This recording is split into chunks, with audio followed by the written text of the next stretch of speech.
उदयाचल जंगल में एक सफेद रंग की कौवा रहती थी। उसे सभी पक्षी गोरी कौवा के नाम से जानते थे।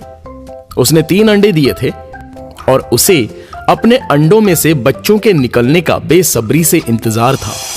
गोरी कौवा बोली, मेरे प्यारे प्यारे लाडले बच्चों, अब मुझे सब्र नहीं हो रहा है। तुम जल्दी से जल्दी बाहर आ जाओ। तुम्हारी प्यारी आवाज सुनने के लिए मेरे कान तरस रहे हैं। जब तुम माँ कहकर बोलोगे तब मेरे कान में जैसे अमृत घोलेगा। एक कोयल गोरी कौवा की बात बड़े ही ध्यान से सुन रही थी।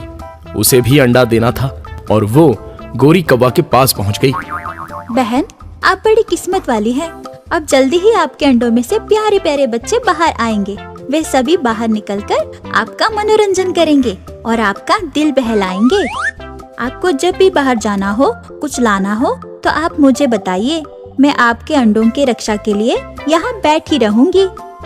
गोरी कौवा बोली, कोयल बहन, ये तो तुमने बहुत अपनेपन से भरी हुई बात कही। मुझे एक अच्छा साथ और सहारा मिल गया। अब मैं तुम्हारे ऊपर विश्वास करके कहीं भी जा सकती हूँ। कुछ देर के बाद गोरी कौवा कुछ खाने पीने की तलाश में वहां से जाने के लिए तैयार हो गई। उसने कोयल को इशारा किया और अपने पास बुला लिया। कोयल बोली, कौवा बहन, तुम निश्चिंत होकर जाओ। जंगल में घूमकर खाओ, फिर आराम से आओ। मैं यहाँ पे तुम्हारे अंडों की रक्षा करूँगी। गोरी कौवा वहां से उड़कर जंगल की तरफ चली गई और कोयल उसके घोंसले में बैठ गई। कोयल ने अच्छा मौका देखकर वहीं पर एक अंडा दे दिया और गोरी कौवा का इंतजार करने लगी। कुछ देर के बाद गोरी कौवा आ गई और उसने कोयल को धन्यवाद देते हुए अपने घोंसले पर नजर डाली तो वो चौंक गई। वहां 3 अंडों की जगह पर 4 अंडे दिखाई पड़े। गोरी कौवा बोली, अरे, ये एक अंडा बढ़ कैसे गया? यह ऊपर वाले का चमत्कार है। मैंने इससे पहले भी ऐसे चमत्कार देखे हैं। तुम्हारी किस्मत अच्छी है जो तुम्हें एक चमत्कारी बच्चा मिल गया है। दूसरे ही दिन गोरी कौवा के अंडे से एक काले रंग का बच्चा बाहर निकल आया। गोरी कौवा बोली, मेरे प्यारे बच्चे, तुम्हारा इस दुनिया में स्वागत है। तुम्हारा नाम सलोना है। अब तुम्हारे बाद दूसरे भी बच्चे आ रहे हैं।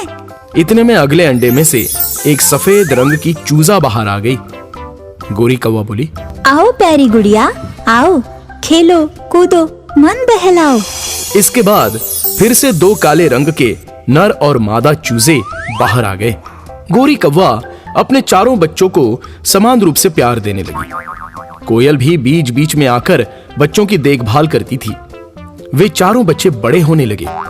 उसमें से एक बच्ची जो कोयल थी वो कोयल की तरह दिखने लगी।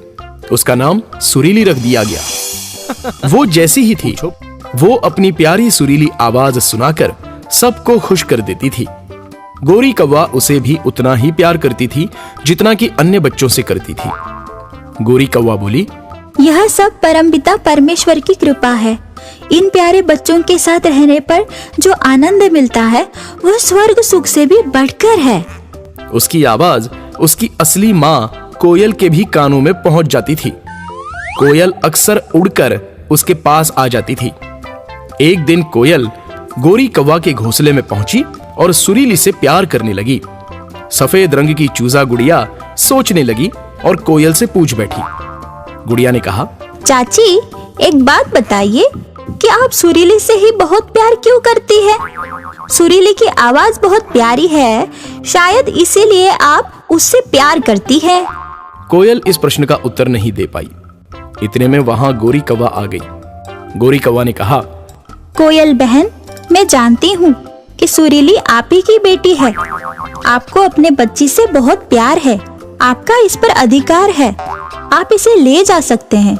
मैं जानती हूँ चौथा अंडा आप ही का था। कोयल ने कहा, हाँ बहन, तुम सही कह रही हो। मैं स्वार्थी हूँ, मतलबी और आलसी हूँ। मैंने अपने लिए घोंसला भी नहीं बनाया और अपने अंडों को तुम्हारे पास रख दिया। तुमने इसे पाला, अब तुम्हारा ही अधिकार इस पे है। बहन, तुम्हारा अधिकार सबसे ऊपर है। तुम इसकी वास्तविक माँ हो।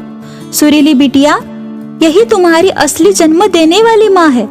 इनके साथ जाओ, इन्हें संतान का सुख प्रदान करो। सुरीली बोली, नहीं माँ, मैं तुम्हें छोड़कर किसी के पास भी नहीं जाऊंगी।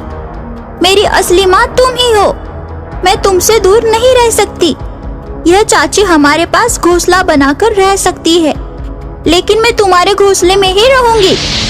गोरी कौवा बोली, हाँ बहन, यही पास में ही घोंसला बना लो और सभी बच्चों का ध्यान रखो। कोयल ने आलस का त्याग कर अपने लिए एक अच्छा सा घोंसला बनाया। गोरी कौवा और बच्चों ने भी उसकी मदद की। उसके अपने अंडे से भी बच्चे हुए और वे अपनी सुरीली आवाज से आसपास आनंदमय वातावरण बना देते थे। गोरी कौवा सभी बच्चों पर प्यार और ममता लुटा रही थी। कोयल गोरी कौवा की भावना, ममता और उपकार को कभी नहीं भूल पाई। गंगा नदी के किनारे एक प्यारा सा तोता रोज उड़कर आता, गंगा मैया का पानी पीता और बड़ी देर तक बैठा रहता था। वहीं पास में एक पंडित जी ने अपना तंबू गाड़ रखा था। वो पूजा कराते और चंदन लगाते थे और उसके बदले में कुछ दक्षिणा पा जाते थे।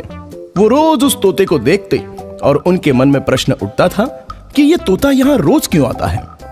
पंडित जी ने अपने झोले से एक अमरुद निकाला और तोते को दिखाकर रख दिया। तोता धीरे धीरे आया और अमरुद खाने लगा। अरे तोते, तुम रोज आते हो, गंगा जल पीते हो और कुछ देर बैठकर चले जाते हो, क्या इसके पीछे कोई कारण है? तोता बोला, हाँ पंडित जी, इसके पीछे कारण है। मैं आपको बताता हूँ। पिछले जन्म में मैं एक ब्राह्मण का बेटा था। मेरा नाम गंगाराम था। मेरा एक छोटा भाई, इसका नाम जमुना प्रसाद था। एक बार हम दोनों गंगा नदी के इसी घाट पे नहा रहे थे। मेरा भाई जमुना मेरे रोकने के बावजूद भी गहरे पानी में चला गया और डूबने लगा। तेज धारा में तेजी से बहता चला जा रहा था। मुझे भी ठीक से तैरना नहीं आता था। मैं उसे बचाने के लिए गुहार लगाता रहा, लेकिन उस समय उसे बचाने वाला कोई नहीं था। इसके बाद भाई का कहीं भी पता नहीं चला। वह मुझसे हमेशा के लिए जुदा हो गया। गंगाराम, तुम्हें अपने पिछले जन्म की बातें कैसे याद रहती हैं? पंडित जी, मैं एक बड़े ज्ञाता साधु के सानिध्य में रहता था। वे ना बड़े तपस्वी और ज्ञानी थे। मैं उनके बगीचे में रहता और उनकी ज्ञान से भरी बातें सुनता। उनके साथ रहते रहते मैंने बहुत ज्ञान प्राप्त कर लिया। अचानक मुझे अपने पिछले जन्म की बातें याद आ गईं। मुझ में कुछ शक्तियाँ भी आ गईं। मैं इतना तो जान गया था कि पिछले जन्म की बहुत सारी बातें तो मुझे याद आ गई हैं, लेकिन इस जन्म में मेरा भाई जमुना कहाँ है, या अभी तक मुझे ज्ञात नहीं हुआ। मैं गंगा माँ के किनारे बैठकर उसे रोज प्रार्थना करता हूँ कि मुझे मेरे भाई से मिला दे। पंडित जी तोता गंगाराम की बातें सुनकर विचार करने लगे। उन्होंने अपने जीवन में इस तरह की बातें सुनी थी, लेकिन प्रत्यक्ष एक तोते से ये जानकारी मिलने के बाद वो सोच में पड़ गए। तोता गंगाराम और पंडित जी में खूब पटने लगी और गंगाराम जब भी गंगा किनारे आता तो पंडित जी से मिलता और अमृत भी खाता। कभी कभी तो वो खुद अमृत पंडित जी के लिए लेकर आता। पंडित जी ने कहा, अरे गंगाराम, तुम मेरे लिए अमृत क्यों लाते हो? मुझे तो प्रसाद के स्वरूप मिल ही जाता है, वो मैं तुम्हें खिला देता हूँ। पंडित जी, हिसाब बराबर का होना चाहिए। कभी आपने अमृत खिलाया, कभी मैंने खिला दिया। आपने प्रसाद में दिया और मैंने पेट से तोड़ लिया।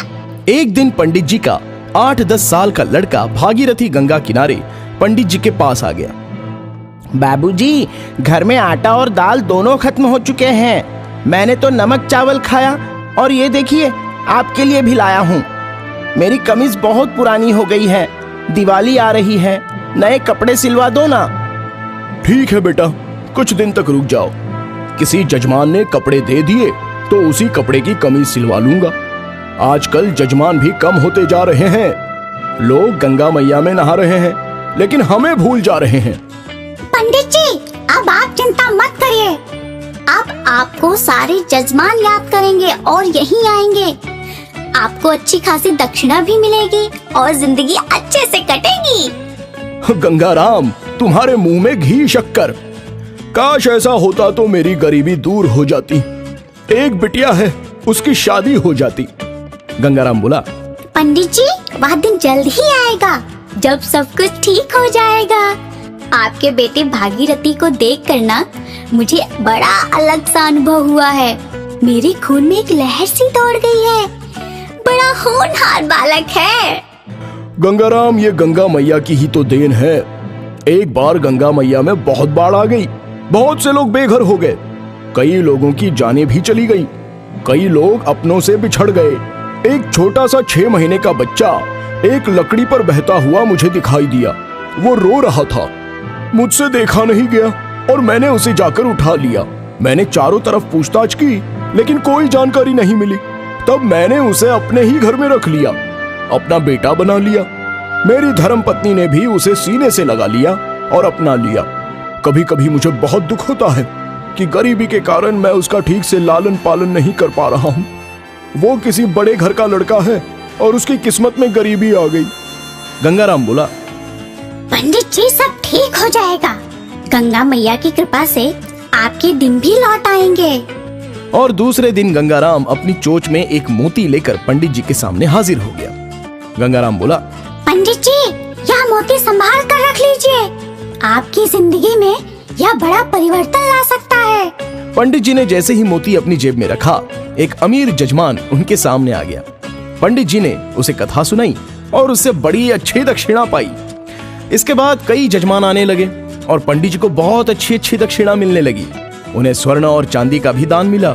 धीरे धीरे उनकी स्थिति बहुत अच्छी हो गई। अच्छा घर, अच्छा सामान, अच्छे कपड़े, सब कुछ अच्छे ढंग से चलने लगा। जीवन का रंग अच्छे ढंग से बदलने लगा। गंगाराम, तुम तो जादूगर निकले, बहुत बड़े भविष्यवक्ता भी हो। जैसा कहा वैसा ही हुआ। तुम हमेशा मेरे साथ रहना। तुम्हारा साथ पाकर मैं परम भाग्यशाली बन गया हूँ। एक दिन पंडित जी का लड़का भागीरथी गंगा किनारे आया और नहाने के लिए उतर गया। वो आगे जा ही रहा था लेकिन गंगाराम उसे रोक रहा था। भागीरथी नहीं माना और आगे चला गया।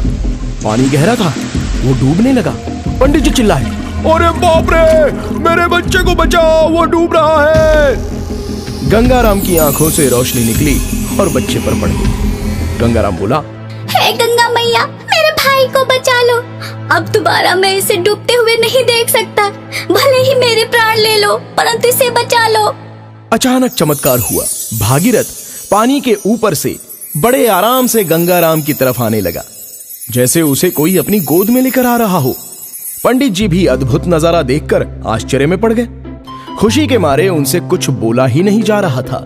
वो आगे बढ़े और उन्होंने भागीरथी को उठाकर कलेजे से लगा लिया।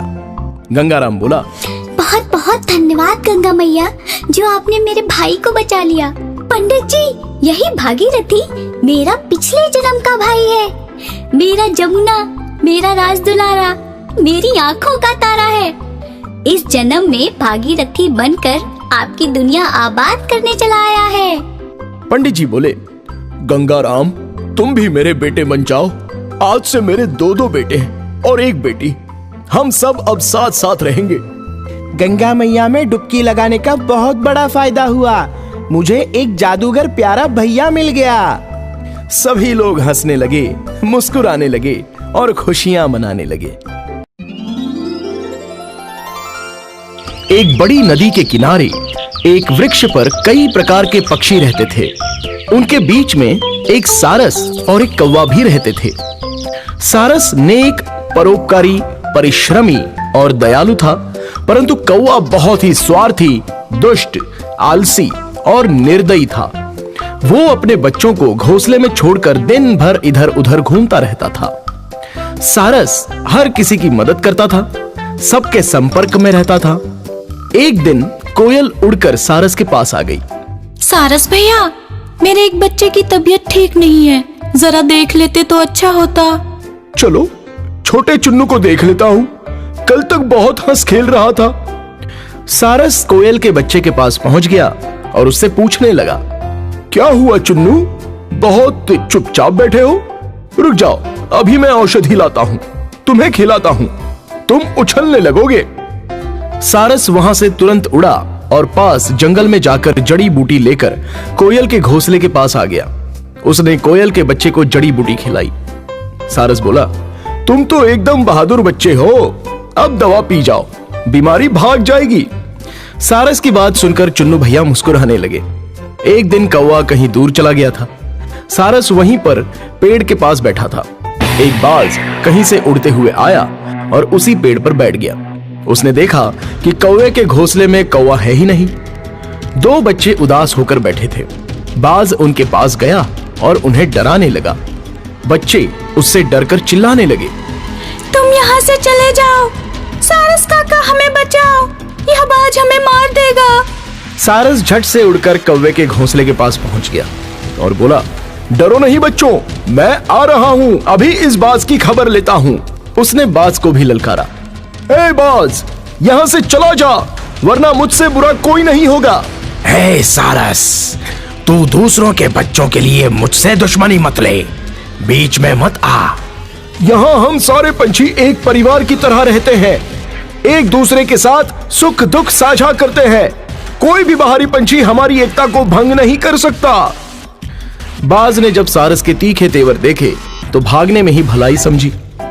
दोनों बच्चे उसे उड़कर जाते हुए देखकर बहुत ही खुश हो गए। इतने में तेज तूफान आ गया और कुछ देर में पानी बरसने लगा। सब पक्षी अपने अपने घोंसले में छिप गए। कौवा अभी भी नहीं आया था। उसके बच्चे फिर डरने लगे।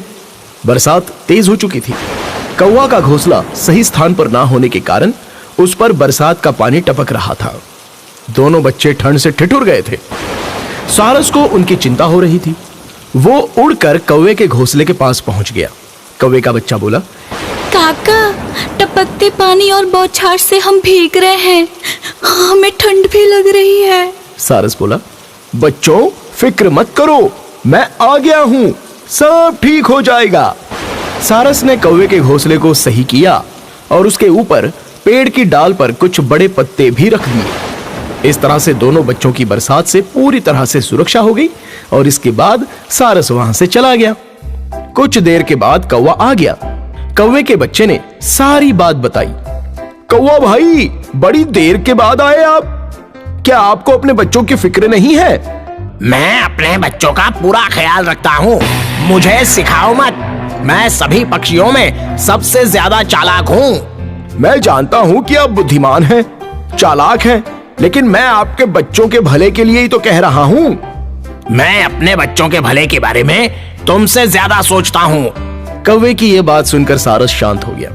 एक कोयल उसके पास उड़कर आई। सारस भाई, आप कितने नेक हैं। आपने कौवे की भले की बात कही, लेकिन वह दुष्ट आपका ही अपमान करता रहा। इस दुष्ट को समझाना व्यर्थ है। मैंने अपना काम किया और उसने उसका काम किया। भगवान उसे अच्छी बुद्धि दे। सभी पक्षी सारस के गुणों के कारण उसका बहुत सम्मान करते थे। कौवे का स्वभाव सभी जानते थे, इसलिए उससे कोई ज्यादा संबंध नहीं रखता था। सभी पक्षी सारस को बहुत आदर भाव से बुलाते थे। कौवे को सारस से बड़ी जलन होने लगी। जेठ महीने की दोपहरी में गर्मी बहुत अधिक बढ़ गई थी। एक गोरिल्ला थका हारा आया और उसी पेड़ के नीचे बैठ गया। उसने कुछ फल भी खाए और आराम करने के लिए उस विशाल वृक्ष के नीचे आकर लेट गया। सारस ने देखा कि तेज धूप पेड़ से छनकर सीधे उस गोरिल्ले के मुंह पर पड़ रही थी। सारस ने अपने मन में सोचा कि ये कड़ी धूप इस गोरिल्ले की नींद में विघ्न डाल सकती है। बेचारा थका हारा सोया हुआ है, इसलिए मुझे इसकी मदद करनी चाहिए। सारस को एक तरकीब सूझी और वो पेड़ की डाल पर चढ़ गया। वो उस स्थान पर बैठ गया जहां से धूप पत्तियों के बीच से गोरिल्ले के मुंह पर आ रही थी। सारस ने अपने दोनों पंख फैला लिए और धूप को गोरिल्ले तक पहुंचने से रोक दिया। गोरिल्ला बड़े आराम से सो रहा था और सारस पंख फैलाए उसकी सुरक्षा कर रहा था। कौवा कहीं से भटकते हुए वहां पर पहुंच गया। उसने जब ये दृश्य देखा तो उसके शैतानी दिमाग में एक विचार आ गया। वो सोचने लगा कि ये सारस हमेशा अच्छा पक्षी बना रहता है, आज मैं कुछ ऐसा करूं कि इसका बेड़ा गर्क हो जाए। कौवा उड़ा और उसने जाकर गोरिल्ले के मुख पर बीट करके उड़ गया। गोरिल्ला नींद से जाग उठा।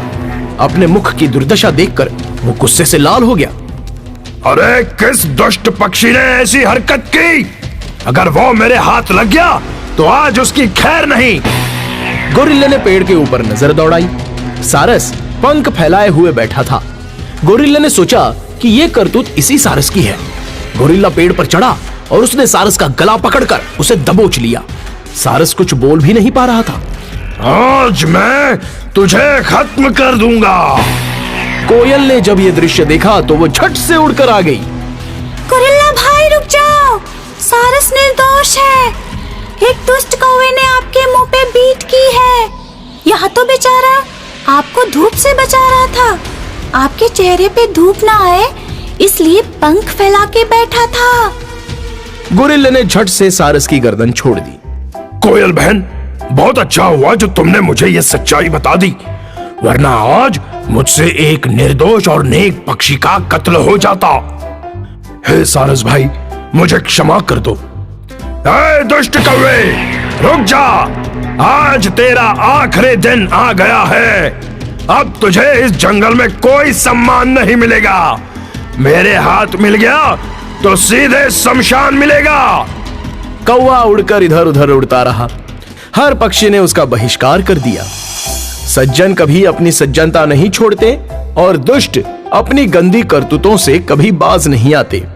सज्जन व्यक्ति को अपने व्यवहार और कर्म से समाज में सम्मान और यश मिलता है और दुष्ट से सभी घृणा करते हैं।